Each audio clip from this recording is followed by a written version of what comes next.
Baik, Assalamualaikum warahmatullahi wabarakatuh. Jumpa lagi dengan saya Dr. Zainab Ombujaina. Pada hari ini masuk pada pertemuan kelima, tetapi sebelum saya mulai materi, kita akan membahas tentang pertemuan keempat yang lalu, yaitu ada teori kriminologi, di mana teori kriminologi ini dibagi empat, yaitu Burn Criminal Theory, kemudian Physics Criminal Theory, kemudian Natural Crime Theory, kemudian yang terakhir Body Type Theory.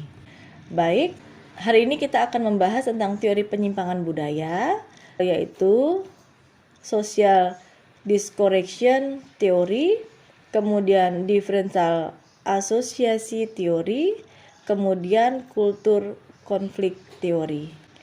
Baik, kultur defense teori ini ada beberapa hal yang harus kita pahami, bahwa memandang kejahatan sebagai perangkat nilai-nilai yang khas pada lower class. Kemudian menyesuaikan diri dengan sistem nilai kelas bawah yang menentukan tingkah laku daerah kumuh. Kemudian menempatkan penyebab kejahatan pada ketidakberuntungan posisi orang di setara bawah dalam suatu masyarakat yang berbasiskan kelas. Kemudian kultur deviance theory, ini ada deviance atau konsep deviance di mana menyimpang atau any behavior that members of a social group deviance as violating their norm, diterapkan baik pada perbuatan non-kriminal yang dipandang oleh kelompok itu sebagai sesuatu yang aneh atau tidak biasa, seperti contoh gaya hidup masyarakat di Amerika Serikat, kemudian kita berlakukan di Indonesia. Kemudian perbuatan kriminal, yaitu perbuatan yang oleh masyarakat dilarang.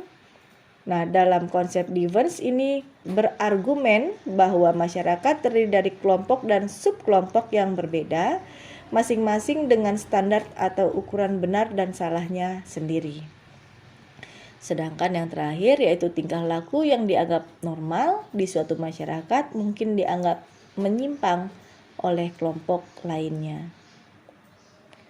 Kemudian social disorganization theory pada mazhab Chicago, bahwa disorganize secara sosial di mana nilai dan tradisi kriminal menggantikan nilai dan tradisi convention dan ditransmisikan dari suatu generasi ke generasi selanjutnya. Dalam hal ini dikemukakan oleh Thomas dan Florian Zenik, kemudian Robert Park dan Ernest Burgess, kemudian Cliff Shaw and Honey McKay. Kemudian social disorganization theory ini merupakan kritik terhadap teori disorganized sosial, di mana terlalu tergantung pada data resmi yang sangat mungkin mencerminkan ketidaksukaan polisi pada lingkungan kumuh. Kemudian terlalu fokus pada bagian pola-pola kejahatan, ditransmisikan bukan pada bagian ia dimulai pertama kali, tidak dapat menjelaskan mengapa delinquents berhenti dan tidak menjadi kejahatan bagi mereka beranjak besar. Kemudian menganggap banyak orang di area social disorganized tidak melakukan perbuatan jahat. Dan yang terakhir, tidak menerangkan delinquents di kalangan kelas menengah. Nah, di dalam differential association theory, Sutherland pada tahun 1939 memperkenalkan bahwa differential association theory dalam bukunya Principle of Criminology menjelaskan proses belajar tingkah laku kriminal melalui interaksi sosial. Setiap orang menurutnya mungkin saja melakukan kontak atau hubungan dengan definition favorable to violation of law atau dengan definition unfavorable to violation law. Kemudian dalil differential association theory, yang pertama criminal behavior in learn, yaitu tingkah laku kriminal dipelajari. Kemudian yang kedua, tingkah laku kriminal dipelajari dalam interaksi dengan orang lain dalam proses komunikasi. Kemudian yang ketiga, bagian terpenting dari mempelajari tingkah laku kriminal itu terjadi di dalam kelompok-kelompok orang yang intim atau dekat. Kemudian ketika tingkah laku kriminal dipelajari, pembelajaran itu termasuk teknik melakukan kejahatan yang kadang sangat sulit dan mudah. Kemudian arah khusus dari motif dorongan, rasionalisasi, dan sikap. Kemudian dalil different association theory yang kelima, yaitu arah khusus dari motif dan dorongan itu dipelajari melalui definisi dan aturan hukum apakah ia menguntungkan atau tidak. Sedangkan yang keenam, seseorang menjadi delinquents karena definisi yang menguntungkan untuk melanggar hukum lebih dari definisi yang tidak menguntungkan. Kemudian asosiasi diferensial itu mungkin bermacam-macam dalam frekuensi atau kekerapannya, lamanya atau prioritasnya, dan intensitasnya. Sedangkan yang kedelapan, proses pembelajaran tingkah laku kriminal melalui asosiasi dengan pola-pola kriminal dan anti kriminal melibatkan semua mekanisme yang ada di setiap pembelajaran lain. Kemudian kesembilan, walaupun tingkah laku kriminal merupakan ungkapan dari kebutuhan-kebutuhan dan nilai-nilai umum, tingkah laku kriminal itu tidak dijelaskan oleh kebutuhan dan nilai tersebut karena tingkah atau non-kriminal juga ungkapan dari kebutuhan dan nilai yang sama. Baik, kritik terhadap differential association theory bahwa mengapa tidak setiap orang yang berhubungan dengan pola tingkah laku kriminal yang lebih banyak menjadi penjahat? Kemudian apakah teori ini benar dapat menjelaskan semua kejahatan mungkin ia dapat diterapkan untuk pencuri, tetapi bagaimana dengan pembunuhan yang disebabkan oleh kemarahan karena cemburu? Kemudian mengapa beberapa orang mempelajari pola tingkah laku kriminal tidak terlibat dalam perbuatan kriminal?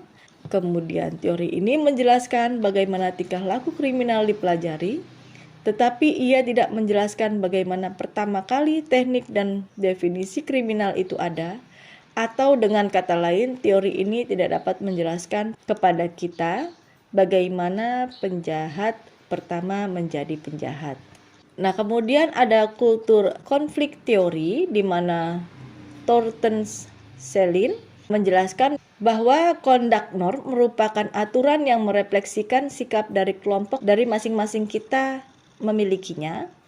Kemudian tujuannya adalah untuk mendefinisikan apa yang dianggap sebagai tingkah laku pantas atau normal dan apa yang dianggap tingkah laku yang tidak pantas atau abnormal. Kemudian setiap kelompok memiliki conduct norm sendiri dan terkadang bertentangan dengan kelompok lain. Nah, dalam kultur konflik teori oleh Thornton Selin, di mana konflik primer dan konflik sekunder. Thornton Selin ini membagi dua, yaitu yang pertama konflik primer dan yang kedua konflik sekunder. Konflik primer terjadi ketika norma-norma di dua budaya bertentangan, sedangkan konflik sekunder muncul jika satu budaya berkembang menjadi buasnya yang berbeda-beda, kemudian masing-masing memiliki perangkat conduct norm-nya sendiri. Nah, dari materi yang saya sampaikan dapat disimpulkan bahwa kultur difference theory ini menyatakan bahwa memandang kejahatan sebagai perangkat nilai-nilai yang khas pada lower class, kemudian menyesuaikan diri dengan sistem nilai kelas bawah yang menentukan tingkah laku di daerah kumuh, kemudian menempatkan penyebab kejahatan pada ketidakberuntungan posisi orang di strata bawah dalam sebuah masyarakat yang berbasis kelas. Sedangkan social disorganization theory ini ada mazhab Chicago menjelaskan bahwa disorganized secara sosial di mana nilai-nilai dan tradisi kriminal menggantikan nilai dan tradisi konvensional dan determinis dari satu generasi ke generasi selanjutnya. Kemudian differential associasi teori ada Sutherland di mana menjelaskan proses belajar tingkah laku kriminal melalui interaksi sosial. Sedangkan kultur konflik teori ini dari Thornton Selin di mana konflik primer dan konflik sekunder. Konflik primer ini menjelaskan tentang terjadi ketika norma-norma dari dua budaya bertentangan, sedangkan konflik sekunder ini muncul jika satu budaya berkembang menjadi budaya yang berbeda-beda, masing-masing memiliki perangkat conduct normsnya sendiri. Baik, pada pertemuan ini saya ucapkan terima kasih. Sampai berjumpa pada pertemuan berikutnya. Billahi taufiq wal hidayah. Wassalamualaikum warahmatullahi wabarakatuh.